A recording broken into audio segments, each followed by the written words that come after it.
Сәлеметсіздер ме, құрметті Қапал кәсіптік техникалық колледж студенттері. Бүгінгі тәрбие сағатымыздың тақырыбы құқықтық сауаттылық заман талабы. Яғни бүгінгі тәрбие сағатымыздың мақсаты студенттердің құқықтық білімдерін тексере отырып, жауапкершілікті арттыру, алдына мақсат қоя білуге баулу, және ойлау, тыңдау, сөйлеу мәдениеттерін дамыту, сөздік қорларын молайту. Конституцияны құқықтық нормативтік актілерді орындай, құрметтей білуге үйрету.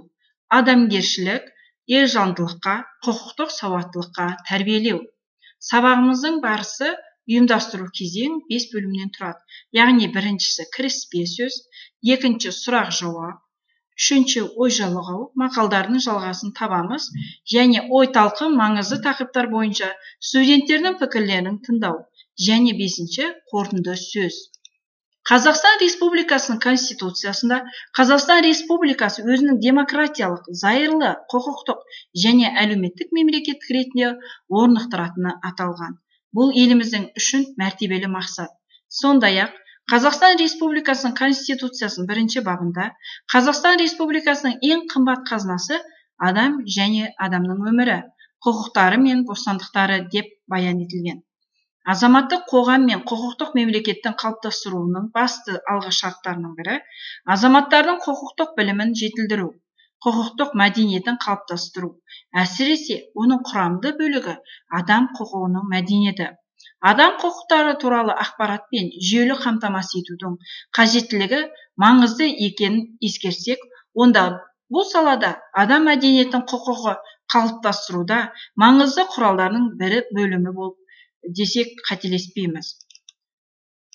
Жастар арасында құқық бұзушылықтың алдын алуға, қоғамдық тәртіпті сақтауға, заңды, жауапкершілікті сезінуге өз үлесін қосатын, атсалысатын субъектілерінің бірі оқу орны болып табылады.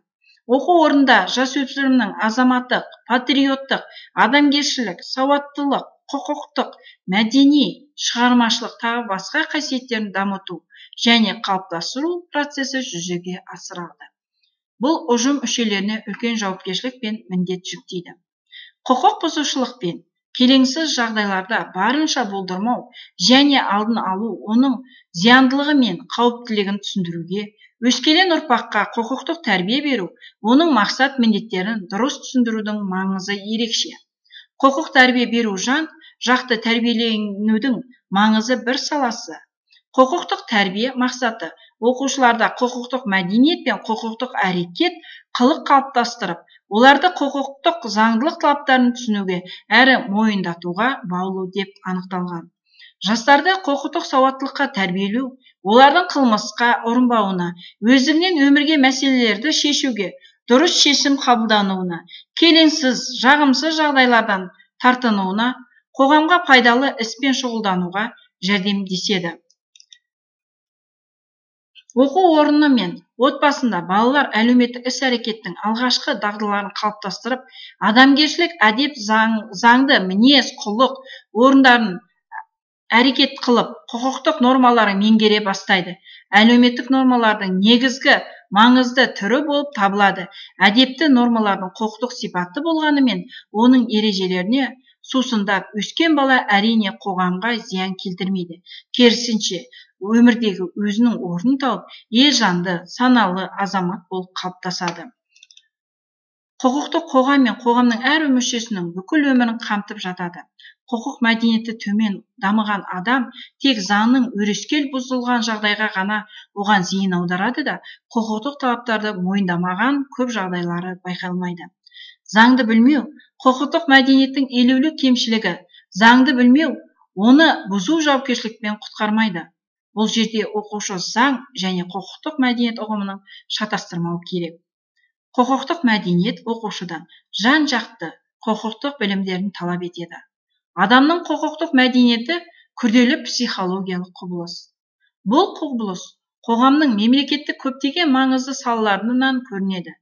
Ең бастысы, адамгершілікті адам тұлғасының сапалы қасиеттерін қалыптастыруға ықпал жасайтын тәрбие құралдарының бірі, орынды тәртіп және мінез құлық тәрбиесінің жоғары деңгейде болуы.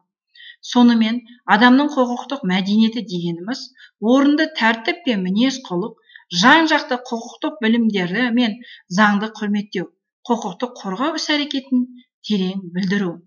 Құрметті студенттер, міне бірінші ұйымдастыру кезе кіріспе сөзі аяқталды.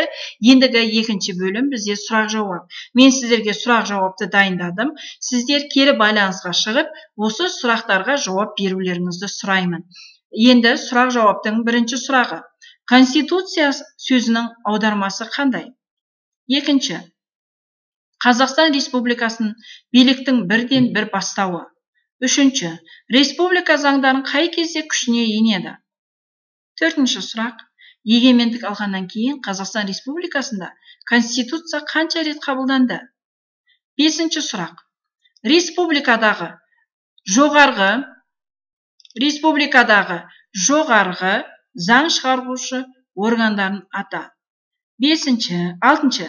Қазақстан Республикасын өзіне қандай мемлекет ретінде орнықтырады? Жетінші. Құқық дегеніміз не? Сегізінші. Қазақстан Республикасының Конституциясының 17-ші бабы не туралы? Тоғызыншы. 17 желтоқсан қандай күн? 10-шы. Қазақстан Республикасы тәуелсіздігін қашан қабылдады? 11-ші сұрақ. Қазақстан Республикасының төл теңгесі қашан қолданысқа енгізілді? 12-ші сұрақ. Қазақстан Республикасының мемлекеттік нышандары қандай? 13-ші сұрақ. Бала құқықтары туралы конвенция қашан қабылданды? 14-ші сұрақ. Еліміздегі мемлекеттік тіл. Және 15-ші сұрақ.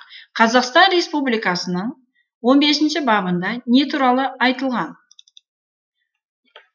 Міне сіздерге сұрағымды аяқтадым. Енді сіздер кері байланысқа шығып, жаңағы 15 сұраққа жауап берулеріңізді сұраймын. Енді үшінші бөліміміз ой жалғау. Яғни, құрметті студенттер, мен сіздерге мақалдарды айтамын. Мақалдардың жалғасын сіздер табасыздар. Бірінші мақал. Заңның құрығы. Ары қарай жалғастырамыз. Екінші. Өш алғаннан гөрі не істеу керек? Ары қарай айтасыздар. Үшінші. Ақырын жүріп. Төртінші. Асыл тастан. Бесінші. Тура биде. Алтыншы. Ұрлық түбі не болды? Жетінші сұрақ. Жазасын тартпайтын. Сегізінші. Әдепті бала. Тоғызыншы. Тәрбие. Оныншы. Әділ істің. Яғни, құрметті балалар, ой жалғау мақалдарының жалғасын табамыз. Төртінші бөлім. Ой талқы. Маңызды тақырыптар бойынша студенттердің пікірлерін тыңдау. Яғни, сіздер шығып, жастарды қылмысқа итермелейтін не? Және екіншісі, жастар арасында қылмысқа жол бермеу не үшін? Не істеу керек?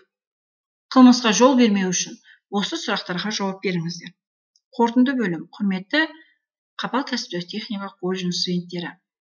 Біз бүгінгі құқық сауаттылық заман талабы атты тәрбие сағатымызды қорытындылай келе, сіздердің келешекте өз білімдеріңізді шыңдай, рухани жан дүниеңізді байыта отырып, өз құқықтарыңызды жете меңгеріп, еліміздің жақсы азаматы болуларыңызға сенім артамыз. Бауыржан Момышұлы атамыз айтқандай, тәртіпсіз ел болмайды, тәртіпке бас иген құл болмайды деп айтқандай, қашанда ата заңымызды қорғауға, бекітілген тәртіпке бағынуға, өз құқықтарымызды орынды пайдалануға білуге шақыра отырып, бүгінгі іс-шарамызды аяқтаймыз. Сіздерге әрқашанда сәттілік тілеймін. Және де кері байланысқа шығып, берілген сұрақтарға жауап берулеріңізді сұраймын. Құрметті студенттер, бүгінгі тәрбие сағатын тыңдағандарыңызға рахмет. Кері байланысқа шығып, және де қызықты өтті ме, жоқ қызықсыз өтті ме? Сұрақтарыңыз бар ма? Тақырыпты түсіндіңіздер ме? Сабақты берілген тапсырмаларды жақсы орындаңыздар. Және жаңа мағлұматтар білдім дегенге жауап беріңіздер. Мен сіздермен қоштаспаймын. Кері байланыста кездескенше сау болыңыздар.